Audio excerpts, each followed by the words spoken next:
Hey there, y'all, and welcome to the kitchen. Today's episode, I'm going to shortcut chili. I'm going to show you how you can build flavor in no time so you can get that slow, long cooked flavor in a minimal amount of time and effort. I'll tell you out of the gate, you absolutely can do this in your slow cooker. It's one that I do in my slow cooker all the time, or even your Instapot, and I'll give you some tips and tricks along the way to know how to do that. We're doing it stovetop today, and I'm going to start it on medium-high heat in just a second, but we're going to talk ingredients first. So first things first, I have some 80-20 ground beef. You can go a little leaner if you want to, but I actually do like that kind of fat content. It adds to the depth of flavor in my opinion. So 2.5 pounds of 80-20 ground beef. And then all of our other ingredients are going to pack a heavy punch of flavor, and they're a little dialed up in that flavor department. So the shortcut ingredients that we're using, I'm using some Rotel, which is just tomatoes and green chilies instead of just regular diced tomatoes. They have extra flavor with those green chilies in there that really help this out a lot. I've got some beans, and my beans are in a can instead of soaking them and doing them over a long period of time. And one of the things that I've found in the grocery store that is a great shortcut is you can buy pre-seasoned chili beans. So I've got a chili bean can, and you can absolutely use 2 of these, but I do like some black beans in my chili. So we've got pre-seasoned chili beans, and these are a mix of pinto and kidney beans, and then I've got a can of black beans here. And then I'm going to talk to you about bouillon. You can absolutely use beef broth, but bouillon is a great thing to have on hand. It's basically very concentrated and reduced beef flavor. You can get it in 2 kinds of form. This is like a paste sort of, and I scoop out how much I want, but you can also get it in the little cubes.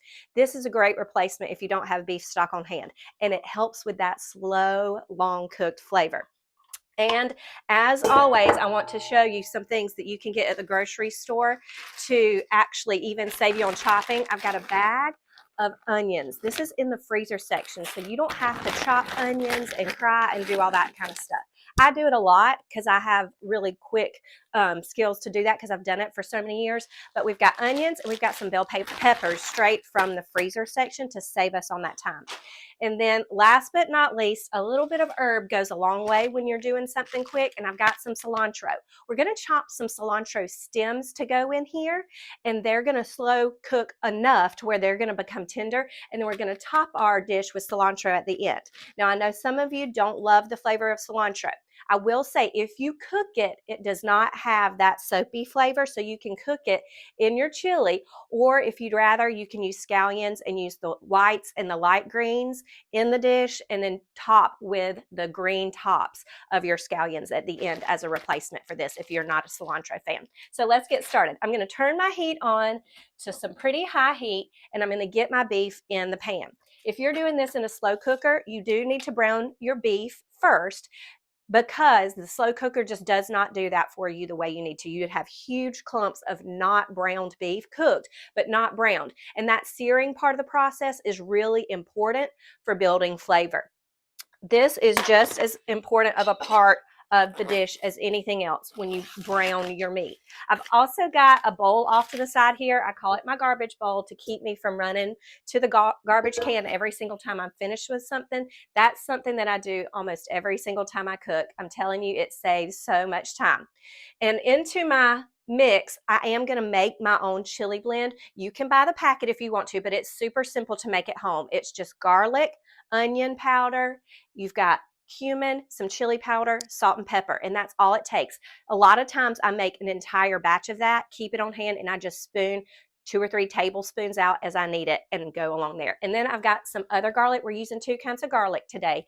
The jarred minced garlic is something that really saves time. It's good to have on hand, but this gives another depth of flavor where the garlic powder just kicks it up at the end that's in the chili blend. So once I get some heat under here, we're going to go ahead and get my meat in, and I'm going to break it up with a wooden spatula or spoon.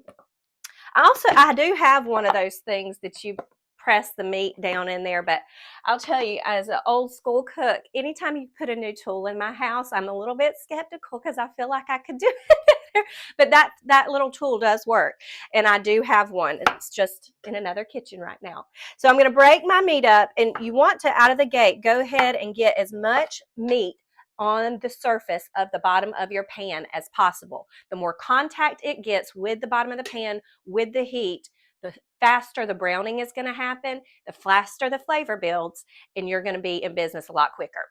The process is important. The order that I'm doing these things is really important because you need to give every opportunity to all of these ingredients to bring their max flavor. So we're going to get our beef nice and browned before we add anything else into the pot. Then we'll layer in some more flavor. So while that's starting, I'm going to get a little bowl and go ahead and mix up my chili powder, my chili seasoning blend. It has chili powder in it, but it's a lot more than that. Okay, so you might want to keep this on hand, write this down, and it's going to save you from having to make a million batches of chili seasoning later if you just do one big one now. So for this, I'm going to use 2 tablespoons of each ingredient, and then we'll get some out for the dish when we're done. So I'm going to go, and I measure in my hand. Y'all know this. If this is a quick lesson, if you cup your hand just like this right here is a tablespoon, and you don't even have to get out a measuring spoon. So just so you know, I do a little bit funky around here without measuring, and it's just the way it is when you teach yourself how to cook. Okay, so 2 tablespoons of garlic powder. And like I said, having the garlic powder and the garlic in here is going to just give a depth of flavor to the dish that you wouldn't have by just using one or the other. If I had to pick just one to go in, I would pick powder for this one. Okay, 2 tablespoons of onion powder. And this is all stuff that I always have on hand. So it's easy to just make this blend and keep it and have it anytime I make chili. Okay, chili powder. We're going to go 2 tablespoons, and I'm going to commit to this. I'm taking that big cap off. Now, I will say this. Chili seasoning itself has to go in fairly early in the process, and here's why. It is going to need more contact with higher heat than it would get if you added all this liquid into your pot and then added your seasonings. So after my meat is browned, we're going to put our onions and our peppers in here, and then immediately I'm going to get my chili seasoning blend in here so it has time to get in with the meat and really add a lot of good, deep flavor. Spices need to be woken up, if you will. They have been in this jar for a while, and they're not going to have their max flavor if you don't get that wake up moment in the hot, hot pan. I learned that the hard way. I'm going to go in 2 tablespoons of cumin, and I'm going to commit to this one too. I learned that the hard way. When I first started to learn how to cook, I would do all of my ingredients, and then I would season my whole pot after all the liquids were in there. And it seemed like I had to use the whole jar of chili powder to get chili flavor. And I was like, what in the world is going on? And then I learned that if you get it in early on in the beginning, then you won't have that problem because of the high heat that it will touch. Okay, cleaning up my hands. We're going to add some salt to this. We are going to separately salt our dish along the way, but you just want to have some in the blend too to help you along. So I'm going to put 2 tablespoons of salt. My meat's starting to really get brown. This is kosher salt, but it really doesn't matter which one you use. And then pepper is going to get cut in half. We're only going to do 1 tablespoon of pepper. And you can absolutely add more heat to this if you want. If I was just feeding my adult children and my husband, I would add some red pepper flakes or something to make it spicy. But we have little ones in our house, so I don't make as much spice as I used to before the little ones came along. Now, I'll say this is so seasonal. We are finally cold in Alabama. We are very rarely very cold. And this is one of the things. My husband is a man's man. He works outside. And so seasonally is how he likes to eat. In the summertime, he does not want a bowl of chili. He wants something on the grill with some veggies and some salad, things that are cooler, because it is really hot here in the summer. But when we finally get a cool down, there's a handful of things that I make all the time when we are cold, and we're finally cold for just a little while down here. I know a lot of the country though is very cold right now, and this is a great one to do because you can have almost all of these ingredients on hand in your pantry to do this. So I'm going to break up my meat a little bit more now that it's started working. And it's really important that you make sure that you don't have any huge chunks of beef. You want to break it down pretty good so it can really get that browning happening, and the meat is going to be evenly distributed throughout this whole situation. I've got my biggest pot on hand too, because I know I will have a lot of hungry mouths excited about chili night later. And honest to goodness, the biggest pot is the only one that fits the bill when you're feeding this many people. And I like to have leftovers too. My oldest son, actually loves to take leftovers to work. He has always been a leftovers kid. And even when he was homeschooled and younger and he would go to his homeschool co-op, he'd be the one kid that always never had a sandwich, never had like that easy lunch. He would have leftovers from mama's house. So he would walk into that homeschool co-op with like beef stew and rice. And the kids are like, where did you get that? That's my kid. Okay, so while this is working, I'm going to start opening up some cans. I found in my grocery store that you can get these beans, like I said, that are pre-seasoned. This is not enough seasoning to keep you from using chili seasoning blend, but it is enough to really help the flavor along. So I'm going to get these open. And anytime you're using broth or water in this, I like to use my water to get the rest of the stuff, the flavor out of my can, so we don't want to waste any of that flavor. Where did I put that can opener? Here it is. Let's move my seasoning over just a little bit. This is one of those things that you could whip together quickly in the morning, brown your beef, get your onions and your peppers and your seasonings into your beef, then load that part into your crock pot or your Instapot, and then add just your canned ingredients, set it on high for 4 hours, low for 8, and go do what you need to do for the day. That's absolutely fine.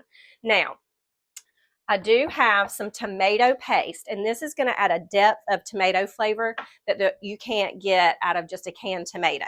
The reason that we're going to do the tomato paste is, again, the depth of flavor that it adds. And you'll notice that I add it in fairly early in the process because just like the herbs, it needs to kind of be woken up and getting a good bit of flavor out of this can. So I'm going to make sure that's ready and on hand. 2 more cans, and I should be ready. Now my meat is getting good and seared, so by the time I finish this, it'll be ready for the onions and the peppers and the seasonings. I have done this before with just diced tomatoes, and then I have had like a can of green chilies on hand to add to this. You can absolutely do that if you don't have Rotel. Or you can, and I want to tell you too, you can get all kinds of level of heat in Rotel these days. So if you like it mild, they have mild Rotel. They have the original, which is what I have on hand. And then they even have a hot version. So if you want heat while it's so cold outside, you add some spice to this the way that you like it. You have my approval. Okay. Now, I'm going to use half of a bag of bell peppers. I don't like a ton of bell peppers in here. If you're using a fresh bell pepper, I would use half of a big one. It's going to be about a cup of bell peppers, maybe a little less. And then I'm going to use a whole bag of onions. The whole bag is the equivalent of 1 medium onion. You're going to get a lot of bang for your buck getting these in the freezer section. They are super inexpensive and very, very convenient. So I have a few friends that when they realized, when I told them that this exists in the world, they were like, oh, well, I'm never chopping an onion again. I thought, well, good for you. I'm glad I saved you some time. Okay, we're going to get our peppers over here, get our meat mixed around. You want the browning on your meat because that dark browning color is where the flavor is at. You definitely want to go ahead. I'm going to get a little salt at this point, just a little pinch of salt in here, about a teaspoon. And you don't want to rush this part of the process. This browning is very important. Little pinch of pepper. So like I said, my husband is a man's man, and he is quite an outside worker most of the time. He's a home inspector and a remodeler. So sometimes he's inside, sometimes he's outside. But if he can be working outside, that's where he prefers to be. And when he was leaving this morning, I told him what I was making today. He is outside in the cold. He was very excited about it. He said, that sounds so good. And to each his own. There's a lot of different ways you can eat chili. I like mine with tortilla chips. He likes his loaded into a baked potato, so you can take this and run with it the way you want to. My girls like crackers, and everybody in my house likes a different cracker, so we have to have all the varieties. It's just the way it is when you have a lot of kids in the house. So I'm going in with my bell peppers. And again, if you chop these, this is about half of a bell pepper. And I'm going to go in with my onions. Chili is another great one too, because it is one of those things that you can top the way that you want to and make it so many different ways. Like I like mine with a little cilantro on top, and that's about it. My kids love cheese and sour cream. Don't tell anybody, but my husband puts a little ketchup in his. I don't know what in the world that's about, but he does it. And it makes it a little sweet, I guess. He's always done it. He just puts a little ketchup. Like I said, to each his own. That is his own. He's the only one that does that. Okay, so my onions and my garlic, or my onions and my pepper in. Now I need to go in with my garlic. I'm going to do a good heaping tablespoon of this jarred garlic. If you're doing cloves of garlic, I would do 2 cloves. A little bit more. And like I said, that just reinforces that flavor, and it gives you a little bit more of that slow cooked. Now, here is a trick. Tomato paste can be a doozy to get out of the can. And I find that a spoon is not your best friend, but a butter knife is. So I take my butter knife and I go around the outside edge of the tomato paste can and plop. It all goes into the pot. It's like a miracle. All right. There it goes. One more time, maybe. Just like that. You can even see the bottom, which is not easy to do on the tomato paste can. Get it all off there and into my garbage bowl. Now, we're going to let this get connected to the heat, and we're going to season this up. I'm going to stir in the tomato paste just a little bit. You can drain off some of your fat if you like to, but I prefer to leave it in and let the vegetables kind of cook in that. But I didn't add oil or anything in the beginning. There was no olive oil or anything to saute this in, so it's just the fat from the beef. And if you let it go, it'll get concentrated in flavor. So I'm going to add a good 3 tablespoons of my chili blend. If you're using packets, I would use 2 packets to get this flavor. Generally speaking, a packet is about enough for a pound of meat, so you could use 2 to 3 packages in here. Always err on the side of more flavor, in my opinion. Okay, that's going to do its thing for a few minutes, and then once it gets good and brown, we're going to add our cans of tomatoes and our cans of beans, and we'll be in business. See you in a minute. Okay, so we are ready to move on with the rest of our ingredients. First thing I want to do is I'm going to chop up some of these cilantro stems and maybe a few of the leaves, not a ton, but we're going to get those in there before the liquid gets in there. And then I'm going to save my pretty leafy tops to top my chili on my bowl at the end. So take the very ends off that are very rough, and then chop. We're going to chop to about right here. The ends of your herbs have a lot of flavor. Don't discard them. That goes for parsley. That goes across the board. The only stems that you do discard are things that are very woody, like thyme and rosemary. But when you've got parsley and you've got cilantro, there's a lot of flavor in those stems. So use them for stuff. Put them in soups. Put them in stocks. Things like that. So that was about, I would say, a good 4 tablespoons of cilantro stems that went in there. I'm going to go in with my first can of beans. Now, these are the ones that are seasoned, so I'm not going to waste this flavor. I always keep a jar of water by the stove when I'm cooking, so I'm just going to pour some water in here, get the rest of that flavor out of there, and make sure we don't waste any of that. Then I am going to drain my black beans because they don't have any seasoning in them, and I don't want that extra liquid. So we're going to drain these, rinse them real quick. This is optional, though.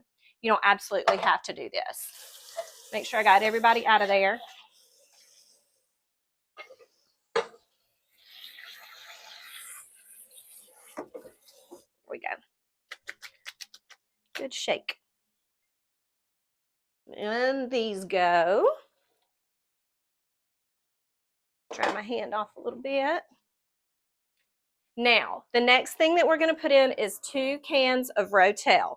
If you, like I said, if you just have diced tomatoes on hand, you can add a can of green chilies to this.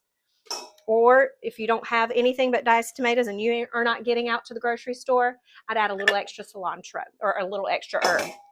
That's a good substitute here. Keeping this to the side, I'm going to get my beef base. Now, this is bouillon, like I said. If you've got beef stock, you don't have to do this, but I love this because it takes anything that goes very fast and it makes it taste like it's been cooking all day long. So I'm going to get a good 2 tablespoons of this beef base. In this, you find this in the spice aisle, and then you keep it in the refrigerator once it's been opened, just so you know. Okay, and then after that, we are going to go in with a little bit of water. So I'm going to stir in everything before I add my liquid. And I'm going to add about 3 more cups of water to this. If you've got a box of stock, just use the whole thing. This is going to reduce, and it's not going to have as much liquid after it's cooked for a while, but you want to go ahead and start with more to give it room to reduce instead of starting with less. All right, there we go. 3 more cups of water in here. And if you have a jar, you just know this quart jar is 4 cups of water. So that's how you use a mason jar as a measuring cup. If you've got a pint one, it's 2 cups of water. I love to do that. Measuring without measuring. I needed just a little bit more water. And this is going to cook covered for about 15 to 20 minutes. And it's going to be delicious. But if you want to do this longer, you absolutely can. Smells like comfort in here. There's nothing like the smell of chili. So like I said, cover it, put it on low, and let it go for about 15-20 minutes, and then she'll be ready to eat it. I'm going to grab a lid, and I'll show you how this finishes up in just a minute. See you in a second, y'all. Okay, y'all, it's that time. Our chili has been simmering for about 20 minutes. I did take the lid off a little bit ago just so it can reduce a little bit. Bringing it to a simmer with the lid on helps it come up to temperature faster, but removing that lid helps it cook down a little bit to lose some of the moisture and concentrate that flavor. So before I pour myself a bowl, I'm going to cut some herbs up just to top my chili. So first thing, I got some cilantro, and because I always have it on hand, I'm going to go ahead and get some green onion tops mixed in here too for my potted chili.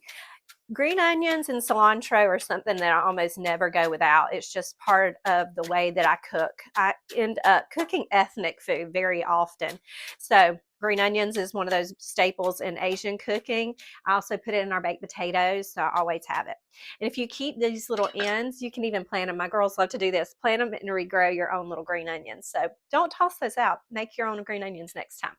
So I also want to tell you, I always link some of my favorite things in the description below. So I do love my knife, especially because it comes with one of these covers and I travel with my knife. Some people just do stuff like that. So whenever I find a knife that I love, I want to share that with you. So that's in the description below.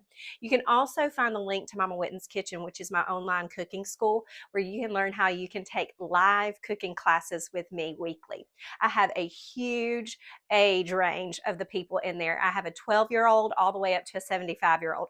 But in my live classes on Fridays, it's usually a group of homeschooled high schooler kids that use Mama Whitten's Kitchen as a culinary elective for their homeschool. So if that's something that you want to do, you go down there in the description, find that link, and you can join me live in the kitchen.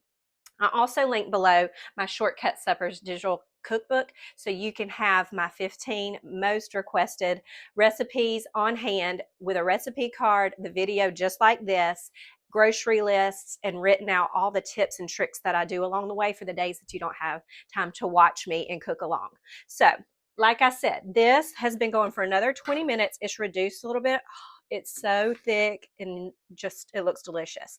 My husband actually swung in between jobs just now. He came back to get some different tools and he poked his head in the kitchen. He goes, oh, chili for supper? I said, yes, chili for supper. He was so excited. I also have one of our big boys home today under the weather, so I think that I will have no problem polishing off this whole pot of chili. So 2 scoops for Mama for right now, though. This is super hot, so I'm going to be very ginger in my taste test. A few of these herbs on top. And because I have it on hand, I'm going to get a little cheesy. I do suggest grating your own cheese. There is some things that it's just not something that I shortcut, but I do get a big block of cheese and grate the whole thing. So I have grated cheese on hand as part of my meal prep stuff that I do. So I'm going to put a little bit of sharp cheddar on top. You could even use something a little bit more Mexican-y and use some cotija cheese if you have that. This is going to be perfect though. If you were my husband, you would add hot sauce and ketchup like we said earlier. To each his own. Oh, there is nothing like a bowl of chili when it's really cold outside. Absolutely nothing like it. Most comforting thing on the planet. And I have to tell you too, I'm stalling because it's hot and I don't want to burn my mouth. I got to tell you too, this is something that my picky eaters, my girls, they will devour a pot of chili. And so having this on hand is a win for everybody. All right, taste test.